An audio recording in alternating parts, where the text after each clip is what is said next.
In the book The Origins of Totalitarianism, Hannah Arendt describes the rudimentary mass surveillance system used by the secret police force of the Russian Empire. Every suspect was noted on a large card in the center of which his name was surrounded by a red circle. His political friends were designated by smaller red circles and his non-political acquaintances by green ones. Cross-relationships between the suspect's friends, political and non-political, and the friends of his friends, were indicated by lines between the respective circles.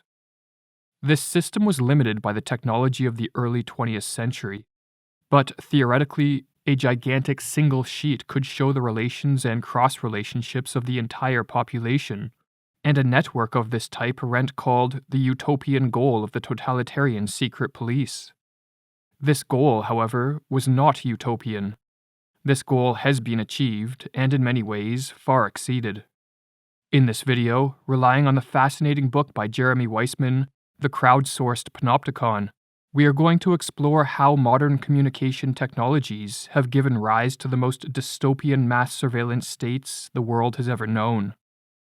Technology, a child of modern science, is out of humanity's control, has ceased to serve us, has enslaved us and compelled us to participate in the preparation of our own destruction. To be effective, a mass surveillance state requires the coexistence of two systems, a system of surveillance and a system of control.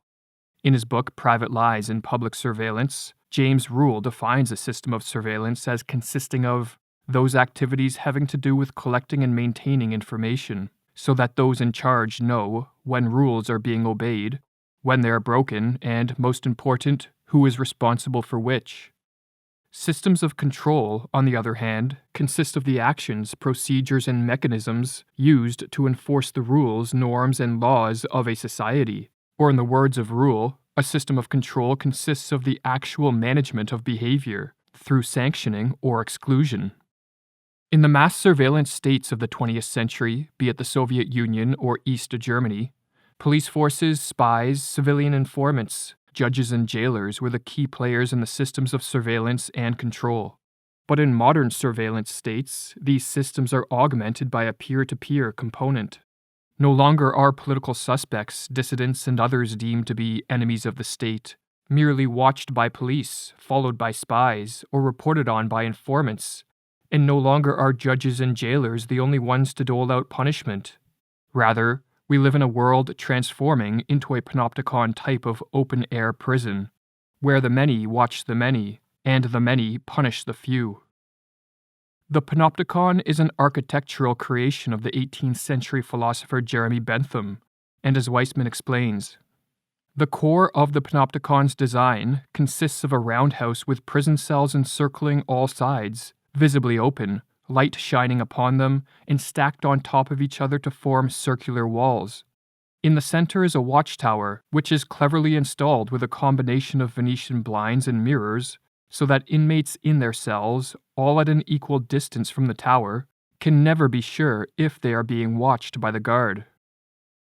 A smartphone in every pocket, smart devices all around us, and all constantly connected to the internet, has created a variation of the Panopticon that does away with the need for any special architectural design.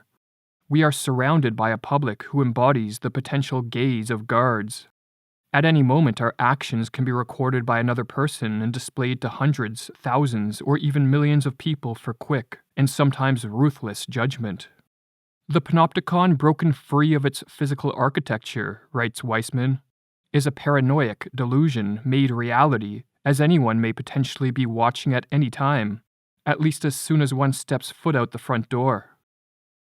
In this Panopticon type of peer-to-peer surveillance society, we become, in the words of Michel Foucault, the principle of our own subjection. Always knowing that our words and actions can be recorded and uploaded to social media leads to the emergence of a new form of justice based not only on the punishment of transgressors, but on preventing even the possibility of wrongdoing, by immersing people in a field of total visibility where the opinion, observation, and discourse of others would restrain them from harmful acts. Or as Weissman explains, through the state of constant uncertainty over whether one is being watched, we ultimately internalize the gaze of the guard, and in a sense become a guard over ourself, constantly monitoring, judging, and correcting our behavior, and eventually thoughts and attitudes. But the peer-to-peer element of our mass surveillance society is not limited to the surveillance side of the equation, with police, judges, and jailers left to take care of the system of control. Rather, social media is a medium through which all can act as judge, jury, and in some cases, even executioner. The method of managing behaviors through the peer-to-peer element of the system of control, writes Weissman, is done primarily through the sanctions of sometimes severe public shaming, humiliation, and psychological terror via unwanted global exposure of recorded content, meme manipulation of such content, uninhibited anonymous commenting, doxing, and a deluge of threats. Of all these forms of punishment, the attempt to shame and humiliate is the most common, and this is no innocuous form of punishment. For online shaming campaigns can reach traumatic proportions as their end goal is often the destruction of the targeted individual's livelihood. If the target accepts the judgment of the social media mob and succumbs to the shame, he or she will be led to believe that his or her very selfhood is irrevocably flawed. For as the author Peter Stearns explains, shame emphasizes self-abasement. It is the self that is at fault, not merely the commission of the act. And as the psychologist Todd Kashdan writes, people who feel shame suffer. Shamed people dislike themselves and want to change, hide, or get rid of their self. Shame, if too severe or endured for too long, can cause mental illness, lead an individual to lash out at society, or in extreme cases, even to take his or her own life. Shame is a problem emotion, writes Stearns. Shaming can go too far, causing levels of emotional pain out of proportion to offending behaviors. Social media has heightened the problematic nature of shame to levels never seen before.